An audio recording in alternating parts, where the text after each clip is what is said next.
Vamos a continuar ahora con lo que es el tema, la enfermedad diverticular. Definición. ¿Qué será un divertículo? Un divertículo es toda herniación, ¿no? A manera de una bolsa que protruye a través de la pared muscular del colon. Y generalmente los divertículos están presentes sobre todo en el sigmoides, ¿no? Y hay dos tipos de divertículos, los divertículos falsos y los divertículos verdaderos.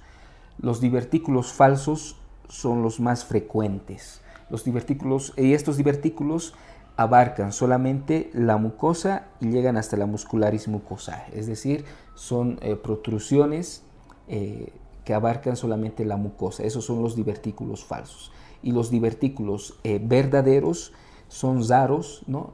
Y es una protrusión, pero de todas las capas de la pared intestinal, es decir, mucosa, submucosa, muscular y serosa. Ese es un divertículo verdadero y generalmente son congénitos, ¿no? Entonces eso vendría a ser un divertículo.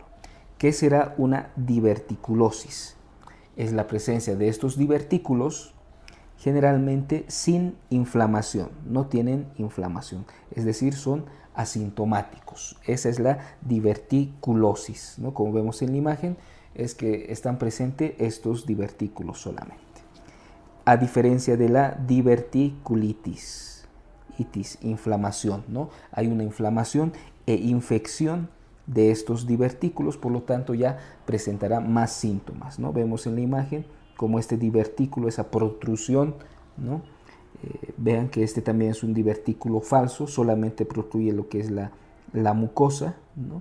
Y ya aquí ya hay contenido, ya hay secreción, hay inflamación, entonces sería una diverticulitis. ¿Y qué será una enfermedad diverticular? Ya son los divertículos que no tienen inflamación, pero están produciendo síntomas, ¿no? Entonces, vean esa diferencia, especialmente entre diverticulosis y diverticulitis. Epidemiología, un poco de esto. ¿Cuál va a ser la población más afectada? Pues los pacientes de mayor edad, generalmente mayor de 50 años. Ya normalmente, incluso en ellos, ¿no? A nivel del sigmoides, como vemos en la imagen, se va a presentar ya pues gran cantidad de divertículos, los divertículos del sigmoides. Es igual entre varones y mujeres. El sigmoides, como les comentaba, es el lugar anatómico más frecuente donde estos se presentan, pero también pueden presentarse en el colon descendente y en la totalidad del colon. Una dieta rica en fibra, esto es importante, una dieta rica en fibra, los alimentos que tenemos aquí abajo disminuyen la incidencia de diverticulosis.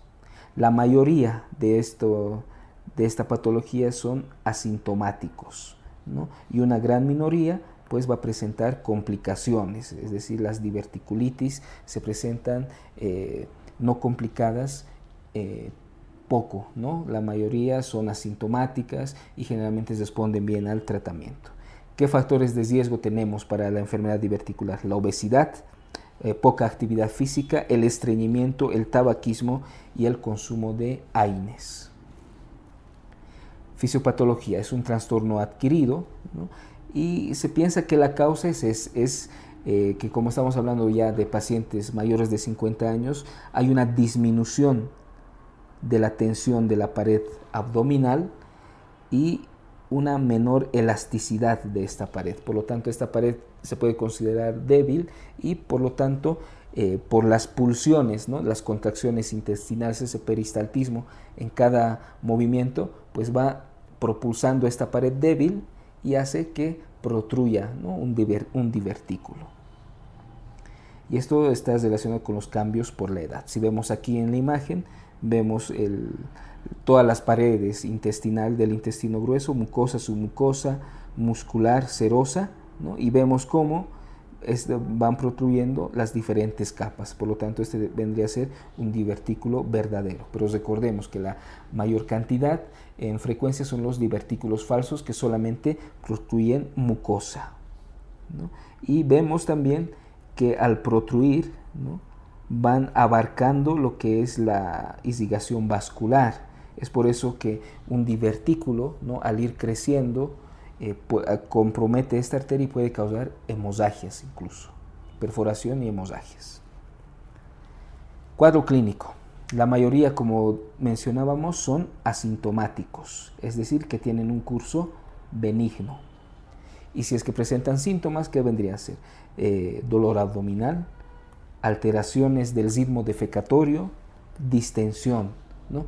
Son síntomas muy parecidos a lo que presenta también el síndrome de colon, de intestino irritable.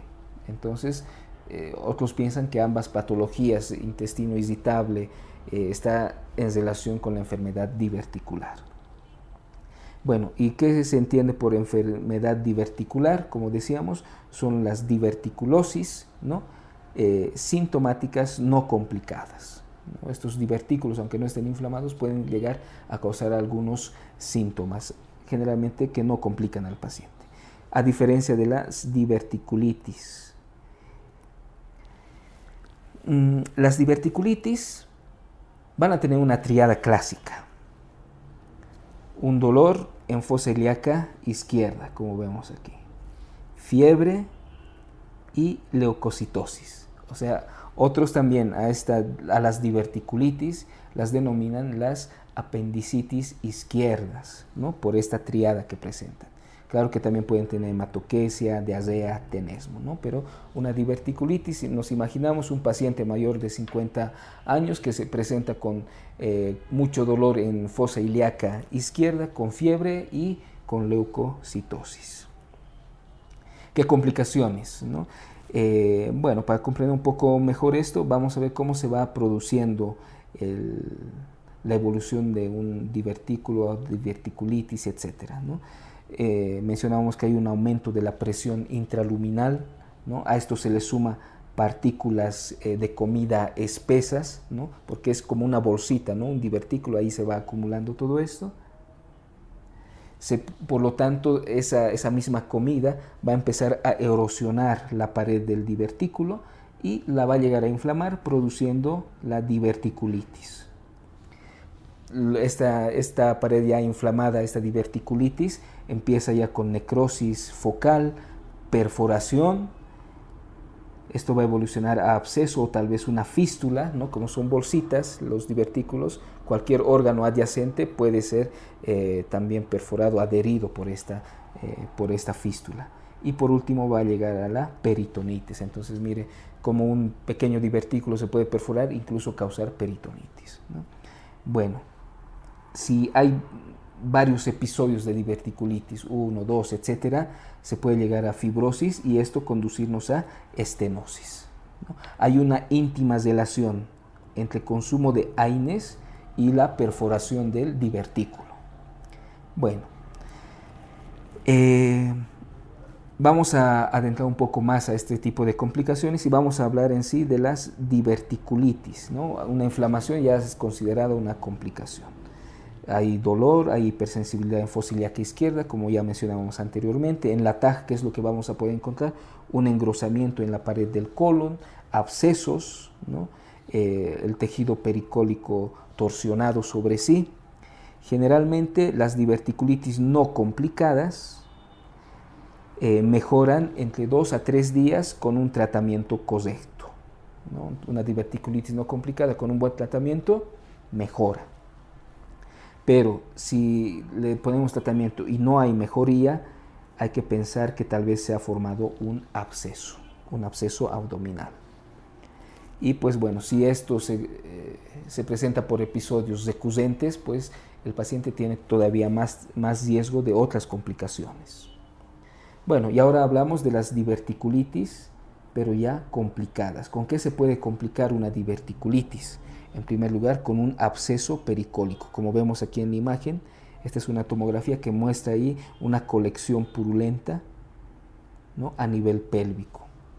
Sin tratamiento, ¿no? Sin tratamiento, un absceso, ¿qué es lo que sucede? Pues empieza a erosionar el órgano hueco adyacente, el órgano hueco vecino lo empieza a erosionar, lo cual puede formar fístulas. Y cuando se forman fístulas, pues dan algunos síntomas inusuales. Por ejemplo, una fístula que vaya del colon a la vejiga, ¿no? Un divertículo que se ha ido abscedificando, ¿no? Ha formado una fístula entre colon y vejiga, que es lo que va a dar infecciones del tracto urinario recurrentes. Ahora, una fístula que vaya del colon al yeyuno, pues puede dar un síndrome de malabsorción, por ejemplo. Y bueno, para ver la gravedad de esta diverticulitis complicada, pues se utiliza la clasificación de Hinchey de la siguiente manera, ¿no? Esta es la clasificación de Hinchey modificada, donde hay un estadio 0, un estadio 1A, 1B, un estadio 2, un estadio 3 y un estadio 4. ¿No? Describimos rápidamente en qué consiste el estadio 0. Es una diverticulitis clínica leve. El estadio 1A es la inflamación, pero confinada al colon, es decir, como un flemón que se está empezando a formar. El estadio 1B es un absceso pericólico ya confinado, generalmente menor a 5 centímetros. El estadio 2 es un absceso ya pélvico o absceso intraabdominal o retrocólico. Y ya los estadios 3 y 4 son peritonitis. El estadio 3 es una peritonitis purulenta generalizada y el estadio 4 una peritonitis fecaloidea, ¿no? Entonces, para representar un poco mejor esto, la clasificación de Hinchey antiguamente no tenía esta división entre 1A y 1B, ¿no? Entonces era directamente estadio 1, 2, 3, 4. La Hinchey modificada pues la vuelve a dividir en 1A, 1B. Si vemos la imagen, el estadio 1, vemos aquí este pequeño divertículo, pequeño, seguramente ahí hay restos o ya se está empezando a formar un flemón, ¿no? El estadio 2, miren, ya se ha formado un absceso, un divertículo ha ido acumulando mucha secreción ya purulenta, se habla de absceso. Un estadio 3, un divertículo se ha roto y ha producido una peritonitis purulenta. Y un estadio 4, se ha roto un divertículo, pero ha salido ya material fecaloideo y ha producido una peritonitis fecaloidea, ¿no? Entonces, de manera general, para recordarnos, este venía a ser un estadio 1, un estadio 2, un estadio 3 y un estadio 4 de la clasificación de Hinchey para la enfermedad diverticular. Bueno, otras complicaciones que pueden tener. La obstrucción, ¿no? En sí, esa masa inflamatoria puede llegar a obstruir lo que es intestino delgado, puede producir, si es que se rompe, un hilo paralítico, excitación peritoneal, ¿no? Hay edema, espasmos, inflamación, lo que predispone a la estenosis, y esta misma estenosis llega a obstruir la víscera comprometida, y hay que siempre hacer un diagnóstico diferencial de toda estenosis con un cáncer, en este caso con un cáncer de colon, ¿no? Bueno, otra complicación, las hemorragias. Hemos visto que al protruir ese divertículo, ¿no?, también afecta lo que es la circulación que los rodea, entonces puede erosionar a esa arteria, y es la arteriola peridiverticular, ¿no? Es una red más fina, una arteriola peridiverticular, lo que va a causar un sangrado indoloro y generalmente, esto es importante, autolimitado, o sea, en la mayoría de los casos, ¿no? También se puede dar unas hemorragias digestivas bajas masivas, importantes, especialmente en ancianos, ¿no?, que son la mayoría de los pacientes que sufren esta patología. Y ahí, en esas hemorragias masivas, pues tenemos que pensar, ¿puede ser una diverticulosis? Sí, pero también hay que descartar que no sean angiodisplasias. Las angiodisplasias son como telangiectasias en la mucosa del colon, también en el sigma, que son más frecuentes, ¿no? Entonces, si es una hemorragia digestiva baja, así masiva, pues pensar en esos dos diagnósticos, una enfermedad diverticular o una angiodisplasia. El tratamiento clínico de estas hemorragias, ¿no?, generalmente reanimación con líquidos, ¿no?, para aumentar la volemia y localizar el sitio hemorrágico el que está produciendo la hemorragia.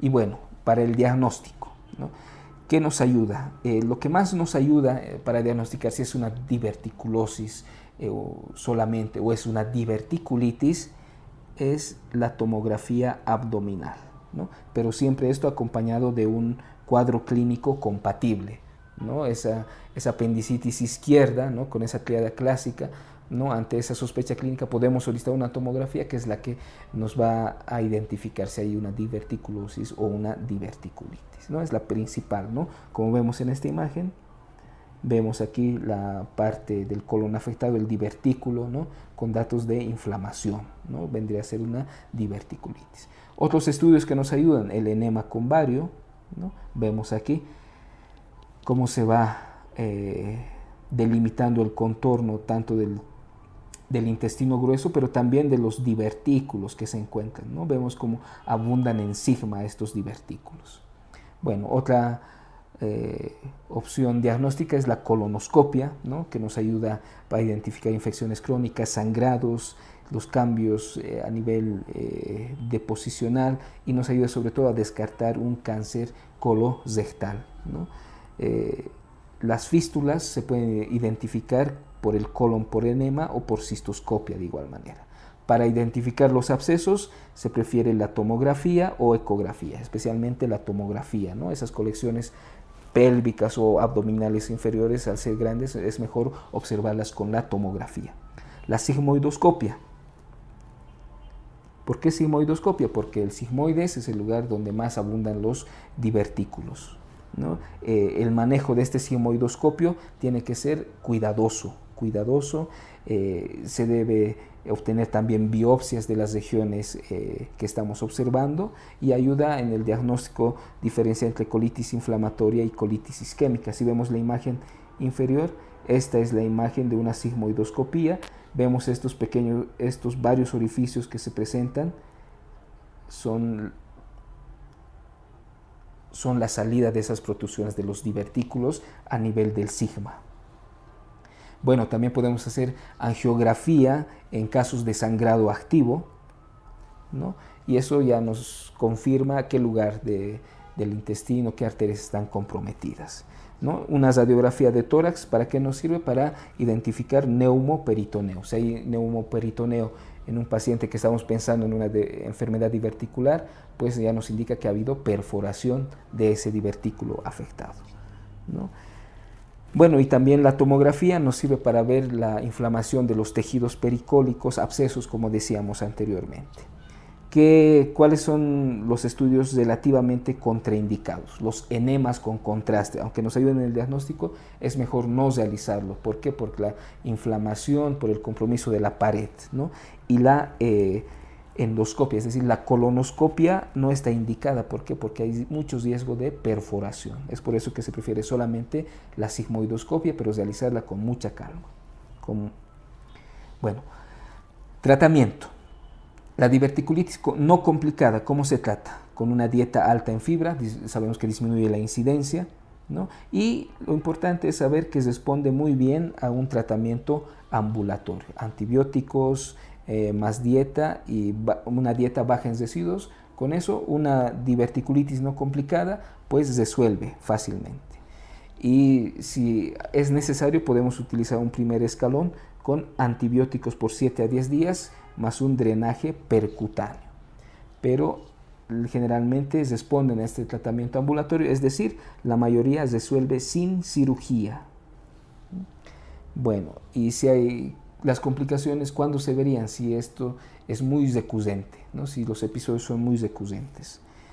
Vale destacar que se hace sigmoidectomía, se quita el sigmoides, después del segundo episodio en aquellos pacientes que tienen ya esa predisposición a la recurrencia. Bueno, también al sacar ese sigmoides afecto no es necesario sacar todos los divertículos que tal vez haya en otras regiones, ¿no? Sino nos interesa esa parte del sigmoides o esa parte afectada, ¿no? No es necesario sacar todos los divertículos restantes. Vale destacar que los pacientes inmunodeprimidos, ¿no? En estos pacientes basta con un episodio de diverticulitis, pues hay que hacerles colectomía, ¿no? Para evitar cualquier tipo de complicación. Bueno, ahora vamos a ver el tratamiento de las diverticulitis complicadas. Como vemos, el tratamiento está íntimamente relacionado con la clasificación de Hinchey. Si recordamos rápidamente, hay un Hinchey 1, Hinchey 2, ya formación de absceso, Hinchey 3, peritonitis purulenta, Hinchey 4, peritonitis fecaloidea. Por ejemplo, los estadios Hinchey 1A se los puede tratar mediante antibioterapia parenteral contra gram negativos y anaerobios, ¿no? También se puede utilizar monoterapia con imipenem o meropenem. Los abscesos de mayor tamaño se pueden drenar, ¿no? Percutáneamente, guiadas por ecografía o por TAC. Los estadios, bueno, ya hemos visto los estadios Hinchey 1B y 2, generalmente se utiliza sigmoidoscopia con anastomosis primaria. En Hinchey 3 y 4, sigmoidectomía con colostomía terminal y bolsa de Harman. O sea, en los estadios 1 y 2, como no hay mucha inflamación, ¿no? Sigmoidectomía, perdón, la anastomosis es primaria, se saca la parte intestinal afecta, ¿no? Los divertículos que comprometen toda esa región, y los cabos que han quedado se anastomosan en esa misma cirugía, porque en estos estadios no es mucha la inflamación, no es mucha la afección de la pared intestinal, por lo tanto pues se puede lograr una buena anastomosis. Pero en los estadios 3 y 4, que ya nos hablan de peritonitis purulenta, peritonitis fecaloidea, ¿no? Sacamos ese sector y ambas asas intestinales que quedan, si realizamos una anastomosis primaria, pues no va a lograr una buena cicatrización, incluso se puede romper, ¿no? Y causar todavía más complicaciones. Por lo tanto, uno de los segmentos se forma una colostomía, ¿no? Y es la técnica de Harman, ¿no? Y posteriormente, pasando un tiempo, unas semanas o meses, ¿no? Se va a hacer una anastomosis secundaria. Bueno, los divertículos hemorrágicos, ¿no? Se pueden utilizar inyecciones con adrenalina o cauterizarlos, ¿no? Y se puede utilizar también la angiografía, tanto para el diagnóstico como tratamiento de estos divertículos hemorrágicos. En caso de no responder al tratamiento mediante angiografía, podemos utilizar la laparotomía y colectomía segmentarias. Bueno, entonces, eso vendría a ser la enfermedad diverticular clásica, ¿no? En pacientes ancianos, ¿no? Que aparentan una apendicitis izquierda, laboratorios, etcétera, la clasificación de Hinchey que habíamos visto, muy relacionada con el tratamiento que se debe hacer. Bueno, y ahora vamos a ver otros tipos de divertículos. Por ejemplo, tenemos el divertículo gigante de colon, que lo tenemos en esta imagen, ¿no? Que claramente es el que más sobresale. Generalmente se encuentra en el lado antimesentérico del colon sigmoides. Si este es el colon sigmoides, uno de sus bordes va a tener mesenterio y el otro va a ser un borde libre sin mesenterio. Ese borde libre es el borde antimesentérico. Generalmente son asintomáticos y puede dar molestias abdominales vagas. Son muy raros. Se los puede, una radiografía simple, ¿no? Nos puede sugerir su diagnóstico, y un enema con bario ya nos da el diagnóstico en sí. ¿Qué complicaciones puede tener este divertículo gigante? Perforación, obstrucción, vólvulo, y bueno, generalmente para su tratamiento se debe resecar el divertículo y el colon afectado. Otro tipo de divertículos, los divertículos del lado derecho. Dijimos que los divertículos habituales se presentan más en sigmoides y en colon descendente, pero alguna vez hay divertículos en el lado derecho. Generalmente se da en pacientes más jóvenes, en pacientes asiáticos. La mayoría son asintomáticos, alguna vez se pueden inflamar, ¿no? Algo que sí puede llamar la atención es que son un diagnóstico diferencial de apendicitis, ¿no? Entonces, en sí no se llega a saber clínicamente si es una apendicitis, una diverticulitis, y el diagnóstico solamente ya en sala de operación se realiza ahí. Y la hemorragia de estos divertículos derechos generalmente es poco frecuente. Bueno, y por último, un divertículo, tal vez ya conocido, es el divertículo de Meckel, que vendría a ser un divertículo congénito, el divertículo del tracto gastrointestinal más frecuente. ¿Dónde aparece? Si vemos la imagen, este divertículo de Meckel aparece en el ilion distal.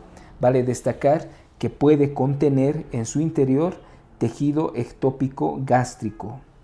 Y este tejido ectópico gástrico es el que lo predispone a sangrados, un sangrado crónico o también puede ser un sangrado agudo en personas jóvenes, porque si nosotros nos ponemos a pensar hemorragia digestiva, ¿no? En una hemorragia digestiva baja, generalmente nos imaginamos un adulto, un anciano, ¿no?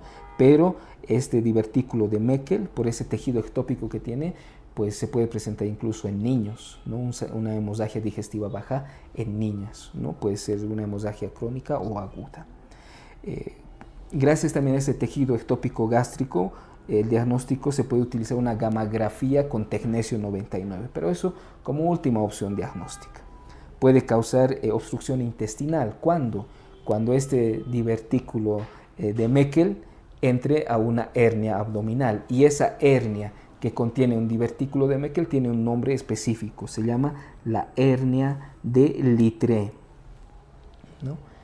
Eso es importante para su estudio, y las complicaciones se sospechan mediante el TAG, y la cirugía generalmente consiste en una diverticulectomía o resección en cuña del divertículo afecto. Este es el divertículo de Meckel y sus características que anteriormente mencionamos son importantes para recordarlo. Y bueno, este habría sido el resumen de lo que es la enfermedad diverticular y espero les sirva para continuar su estudio.